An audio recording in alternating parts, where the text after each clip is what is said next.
Le Fonds du 11 janvier et la Fondation pour la mémoire de la Shoah présentent Esprit critique, es-tu là ? Une série de podcasts originaux réalisés par Écran Sonore, 9e épisode. Déconstruire les préjugés, premier volet, avec l'association Citoyenneté Possible. Au micro, Alexandre Hérault. Ce qu'on retiendra de cette journée, c'est d'abord la foule immense, unie, parfois émue et parfois joyeusement bruyante. La spontanéité d'une foule anonyme, le peuple de France dans toute sa diversité s'est levé aujourd'hui. Racisme, préjugés, théorie du complot, antisémitisme, éducation aux médias, laïcité. Est-ce qu'il ne faudrait pas qu'on fasse quelque chose ensemble ?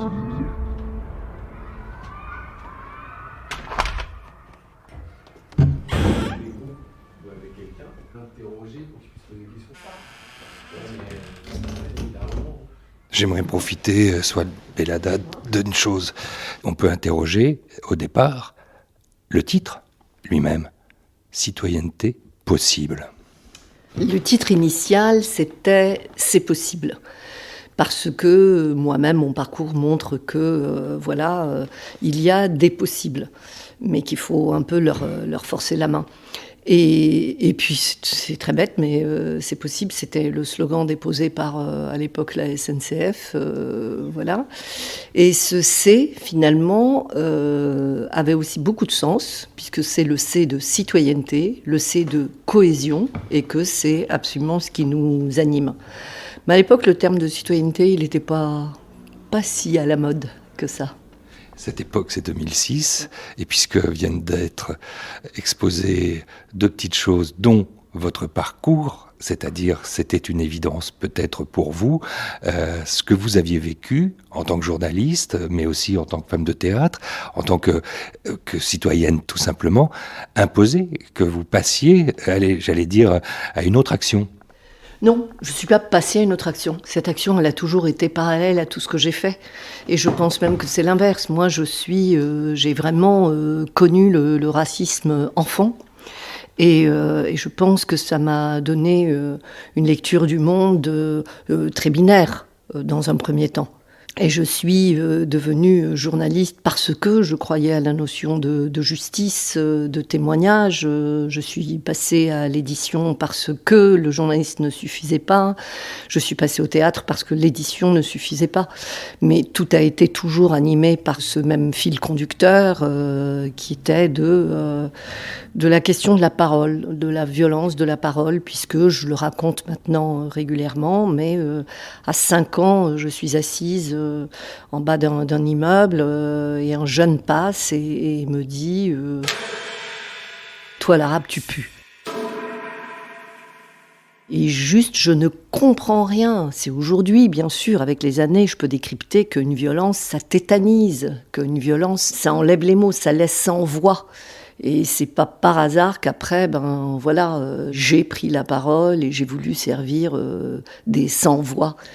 Mais ce qui est très intéressant, pour expliquer aussi ce qu'il en est de citoyenneté possible, c'est que quand j'ai écrit mon premier livre, Entre deux jeux, où j'ai pour la première fois raconté cette scène qui a été quand même déterminante dans ma vie, c'est-à-dire de me dire, mais je comprends pas, je sors d'un bain, ma mère m'a parfumée, je pue pas.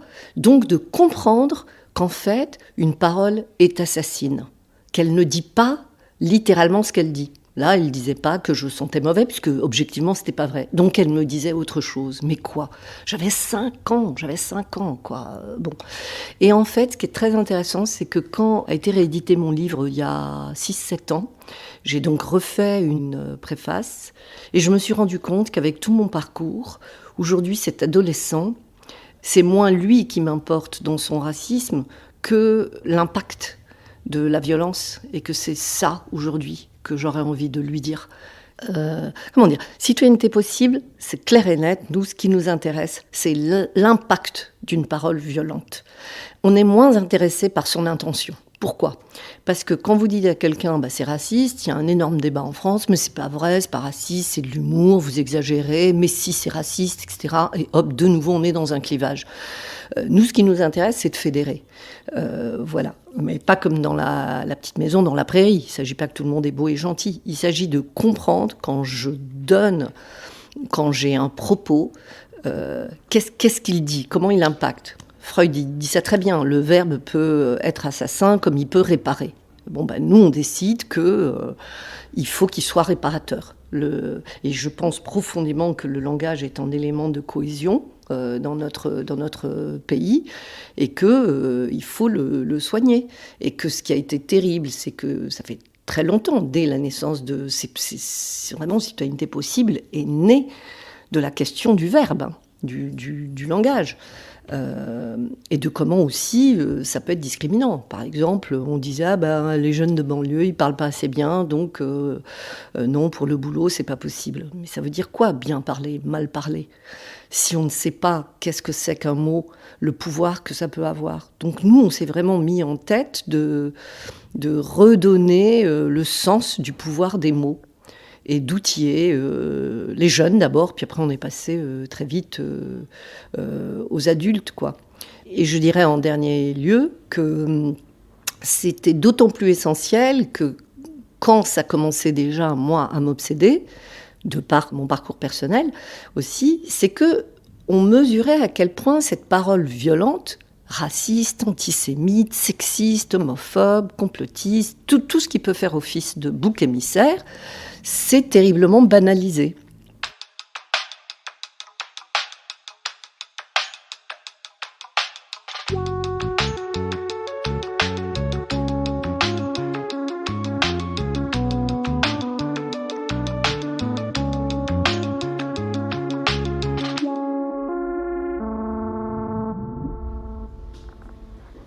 Fabrice Técher, on plante le décor. Ils sont en train d'arriver. Alors on est en train de préparer la salle, il y a le café qui vient de chauffer, on imprime les programmes. On a essayé un petit peu de revoir, on est sur une formation de 3 jours et la 3e journée était prévue sur la déconstruction des théories du complot.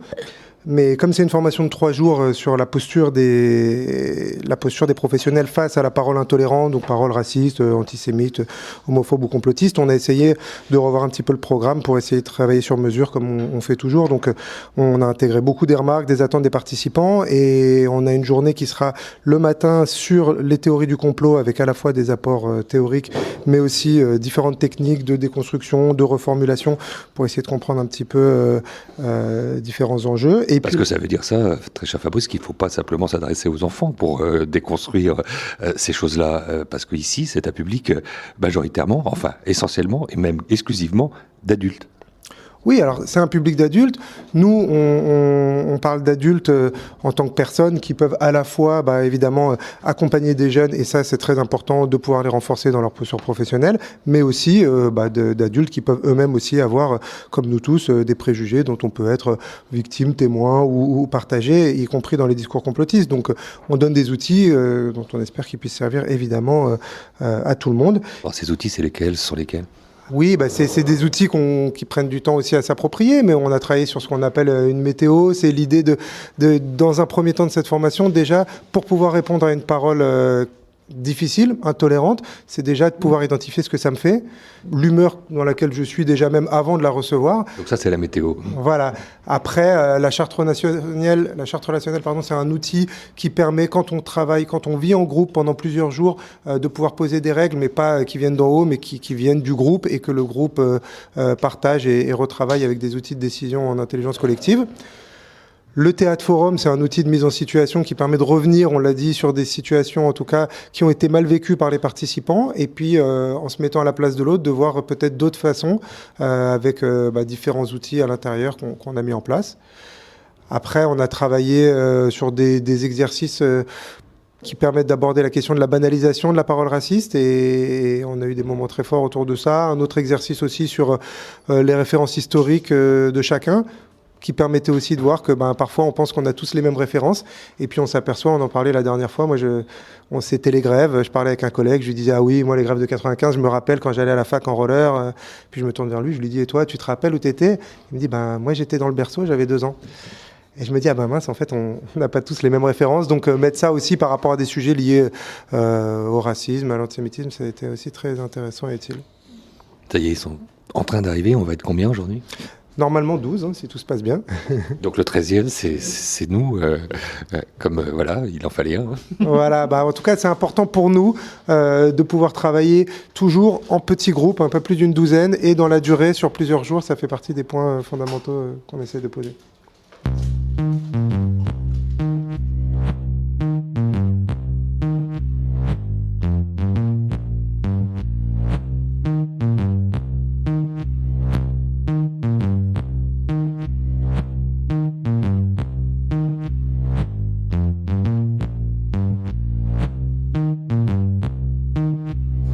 Natacha, il y a un moment qu'on appelle ici la reformulation.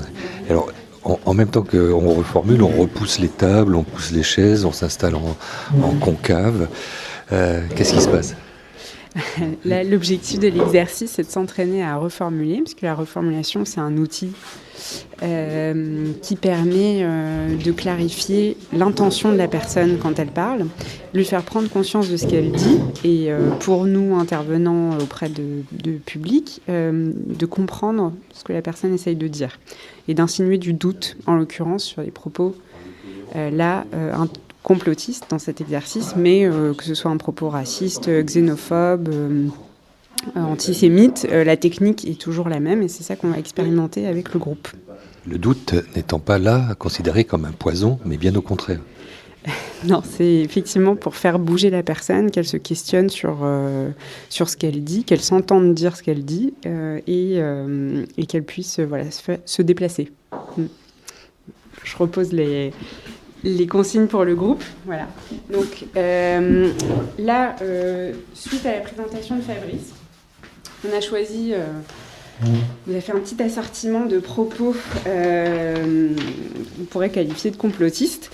L'idée, là, c'est pas de questionner la source, d'aller croiser les sources ou ce que Fabrice vient de décrire, c'est de tester la reformulation. On en a parlé dans la première journée, je crois, de notre formation.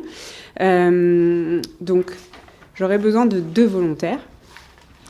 Votre objectif, là, c'est de reformuler ce que la personne dit, comment vous faites, et ensuite, on réfléchira ensemble sur comment mieux faire ou comment faire autrement. Donc, on y va, c'est parti.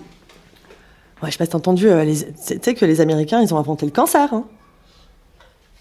Les Américains, ils auraient inventé le cancer. Bah ouais. Ah ouais. C'est-à-dire le cancer... la maladie.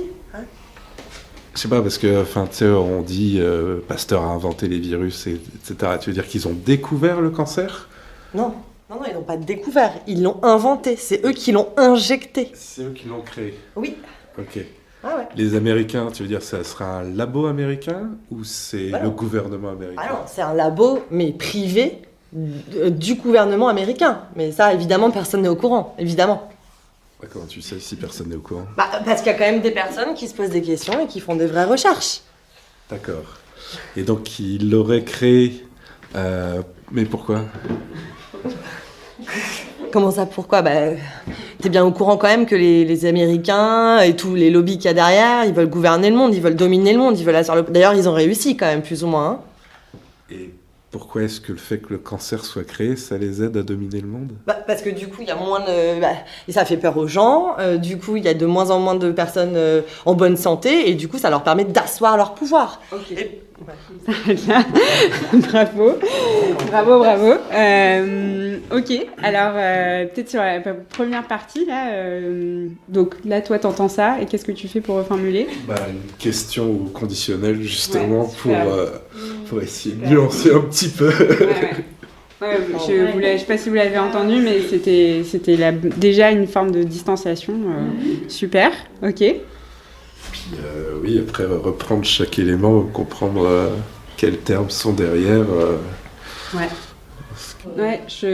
Quand tu as dit découvert plutôt que inventé, du coup ça l'a aussi obligé à élaborer plus, à bien distinguer les deux. Les Américains, alors là les Américains, du coup tu lui as donné un peu des billes. C'est le gouvernement ou c'est un labo ? Voilà, et là du coup Je sais pas ce que t'en penses, mais c'était peut-être aussi plus facile pour toi après du coup, le lien était fait. Ouais. Et donc, voilà. Mais c'est des petits trucs de vigilance. Mais là, tu t'aurais dit les Américains. Quels Américains ça t'aurait peut-être questionné quelques secondes de plus, quoi.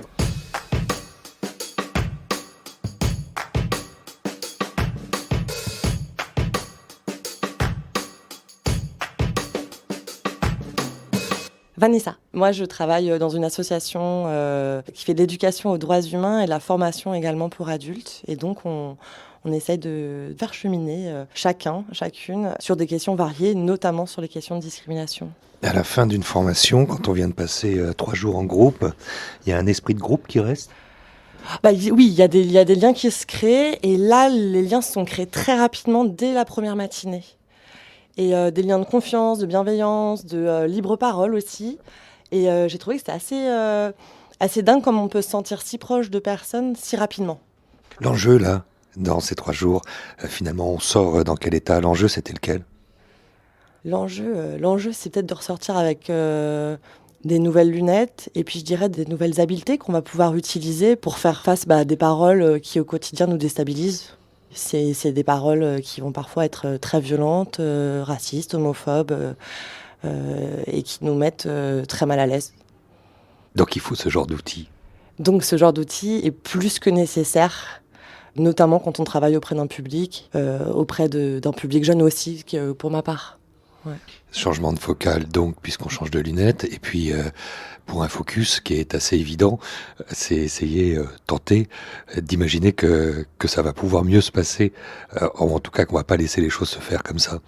En tout cas, je pense que la plupart des participants de la formation, clairement, aujourd'hui, ressortent après ces 3 jours avec, comme je disais, des lunettes qui vont permettre de mieux apercevoir tous les signes qu'on voyait pas forcément avant, et puis surtout d'être plus à l'aise pour pouvoir réagir et s'exprimer, réagir, dire quelque chose quand on se sent dans l'obligation de le dire, c'est-à-dire lorsqu'un propos est clairement raciste, violent, discriminatoire, homophobe.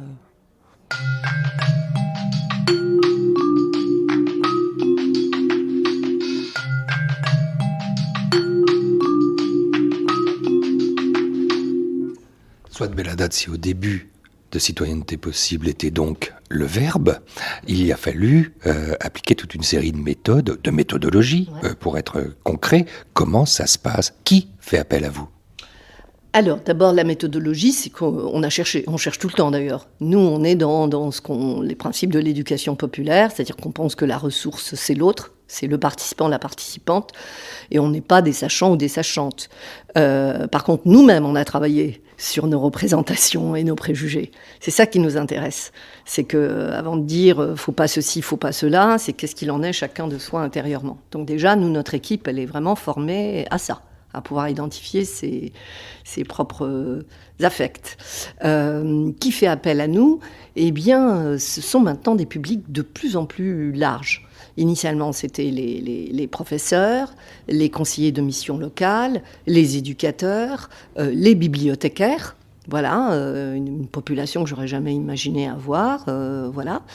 Mais nous, ce à quoi on tient, c'est la systémie. Alors concrètement, ça veut dire quoi? Ça veut dire que si l'enseignant il vient et puis qu'il est outillé, etc., c'est super et c'est souvent le cas.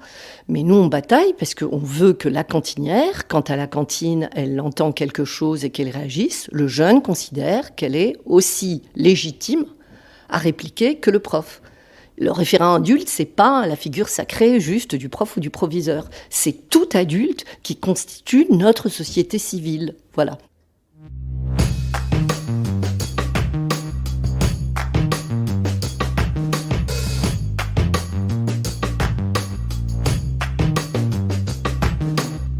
On se rend compte que c'est un domaine dans lequel les formateurs peuvent former des formateurs aux formateurs. Oui, absolument, absolument. Même pour nous maintenant, je dirais que c'est ça notre prochain objectif. C'est former ceux qui ont à former et à encadrer. Voilà, c'est-à-dire former les enseignants en formation initiale, former comme on le fait des animateurs, des animatrices de centres de loisirs sur la question de l'égalité femmes. parce que eux-mêmes sont chargés de déconstruire les préjugés des enfants ou des jeunes. Mais si eux-mêmes en sont bardés sans même le savoir, ça va pas se faire, quoi. Donc, je me rappelle d'une formation qu'on a faite où on demandait à ces gens professionnels de centres de loisirs, est-ce que vous voyez des différences de comportement entre garçons et filles ? Pas du tout. Il a fallu 2-3 tours de cercle, très lents, parce qu'on est vraiment très bon pour la dynamique de groupe à Citoyenneté Possible, ça c'est sûr. Pour que finalement, y en ait un qui dise oui, c'est vrai qu'il y a un gamin, il se roulait par terre parce qu'il ne voulait pas s'asseoir sur la chaise qui est rose.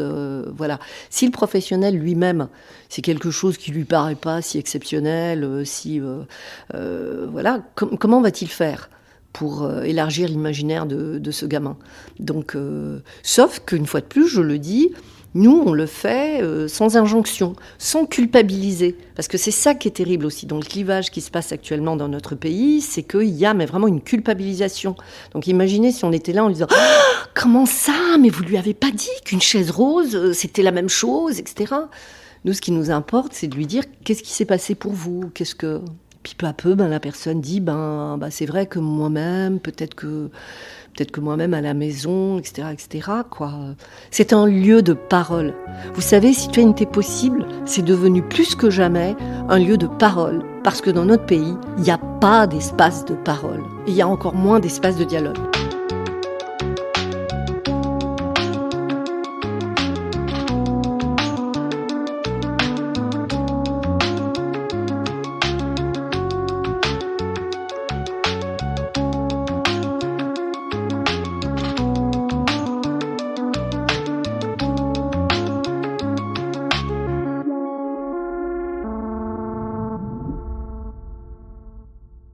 Déconstruire les préjugés. Fin de ce 9e épisode de cette série de podcasts produite par le Fonds du 11 janvier et réalisée par Écran Sonore.